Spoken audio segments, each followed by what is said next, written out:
আজকে একটা অন্যায়ের বিরুদ্ধে, একটা অপরাধের বিরুদ্ধে যখন আপনারা ঐক্যবদ্ধ হয়েছে, অবশ্যই একজন আইনজীবী হিসেবে আমি আপনাদের পক্ষে আছি এবং পাশে আছি। কারণ আপনারা যে ন্যায্য এবং যৌক্তিক দাবি নিয়ে মাঠে নেমেছেন তা হলো কোটা বাতিল।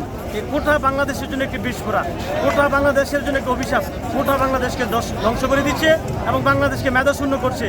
এই এই এই অন্যায়ের বিরুদ্ধে এই অন্যায়ের বিরুদ্ধে জগন্নাথ বিশ্ববিদ্যালয়ের মেধাবী ছাত্ররা আজকে প্রতিবাদ মুখর হয়ে সারা বাংলাদেশের, আপনাদের দেখা দেখি সারা বাংলাদেশের বিভিন্ন ইউনিভার্সিটি কলেজের ছাত্ররা আজকে রাজপথে নেমে এসেছে এই অন্যায়ের বিরুদ্ধে। কারণ কোটা এটা জাতির জন্য অভিশপ্ত, এটা জাতিকে ধ্বংস করে দিচ্ছে। মেধাশূন্য করার জন্য কোটা একটি গুরুত্বপূর্ণ ভূমিকা পালন করছে। এই জন্য কোটা নয়, মেধার ভিত্তিতে চাকরি হোক, এই প্রতিবাদ নিয়ে জগন্নাথ বিশ্ববিদ্যালয়ের ছাত্ররা রাজপথে নেমে এসেছে। আর আমি আপনাদের পাশে আছি, এই কারণে শুধু আমি না, সারা বাংলাদেশের মানুষ আজ আপনাদের পাশে আছে।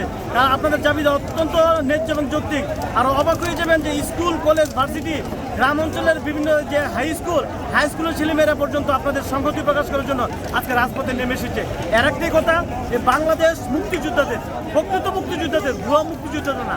সরকার লক্ষ লক্ষ ভুয়া মুক্তিযোদ্ধা বানিয়ে, ভুয়া মুক্তিযোদ্ধার সার্টিফিকেট বানিয়ে আপনারা বড় বড় চাকরি নিয়ে যাবেন। আর ঢাকা ইউনিভার্সিটি, জগন্নাথ বিশ্ববিদ্যালয়, রাজশাহী, চিটাগাং বড় বড় ইউনিভার্সিটিতে পড়াশোনা করে ফার্স্ট ক্লাস ফার্স্ট হয়ে মেধাবী হয়ে আপনি চাকরি পাবেন না, এ হতে পারে না। এই স্বাধীন বাংলাদেশে বৈষম্যের টান নাই, এ কোটার কোনো ঠাঁই নেই।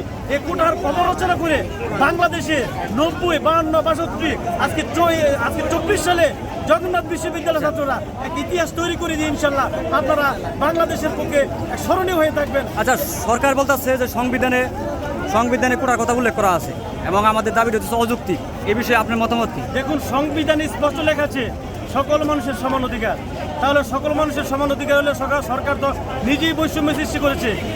এই যে 58% কোটা, 58% কোটা কোথায় লেখা আছে যে 58% কোটা দিতে হবে? আর সারা বাংলাদেশের মেধাবী ছাত্ররা 2% মানুষের জন্য 56% কোটা, এটা কি ন্যায্য নাকি অন্যায্য? এটা কখনো সংবিধান আসে?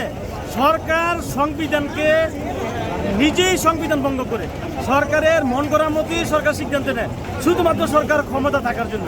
সরকার যদি নিরপেক্ষ দৃষ্টিতে চিন্তা করতো তাহলে কোটায় কেন মেধা? আজকে বাংলাদেশে যেসব সন্তানেরা আন্দোলন করছে, মেধাবী ছাত্ররা, তারা কারা? বাংলাদেশে নাগরিক। তাহলে তারা পড়াশোনা করে লাভ কি? যদি মেধার ভিত্তিতে চাকরি না হয় তাহলে সরকার নির্দিষ্ট করে দেও যারা কোটায় আছে তারাই পড়াশোনা করবে, অন্যরা সরকারি চাকরি পাবে না। কারণ সরকার ইচ্ছাকৃতভাবে, পরিকল্পিতভাবে জাতিকে বিভাজন করার জন্য, একটা জাতিকে মেধাশূন্য করার জন্য আজকে এই কোটা চালু করে আমাদের দেশে একটা বিশৃঙ্খলা সৃষ্টি করেছে। তাই আপনাদের দাবি, আপনাদের আন্দোলন অত্যন্ত যৌক্তিক। এই যৌক্তিক ন্যায্য আন্দোলনে আপনারা যে রক্ত জড়িয়েছেন, আপনাদের অনেক বাইরে শহীদ হয়েছে বাংলার ইতিহাসে, সে রফিক সালাম বরকতের মতো কিংবা নূর হোসেন, যারা এই দেশের জন্য জীবন দিয়ে গেছে, তাদের নাম যেমন স্বর্ণাক্ষরে করে লেখা আছে, আপনাদের নামও স্বর্ণাক্ষরে করে লেখা থাকবে। মনে রাখবেন, ছাত্র ছাড়া কোনো আন্দোলন সফল হয়নি। জগন্নাথ বিশ্ববিদ্যালয়ের ছাত্র, ঢাকা ইউনিভার্সিটিরা, আপনাদের আন্দোলনই সারা বাংলাদেশের সফল হয়েছে। ইনশাল্লাহ এই আন্দোলনও সফল হবে। আপনারা ব্যর্থ হবেন না। আপনারা ব্যর্থ হলে জনগণ ব্যর্থ হবে, জগন্নাথ বিশ্ববিদ্যালয় ব্যর্থ হলে বাংলাদেশ ব্যর্থ হবে। ইনশাল্লাহ জগন্নাথ বিশ্ববিদ্যালয়ের এই আন্দোলন সফল হবে ইনশাল্লাহ।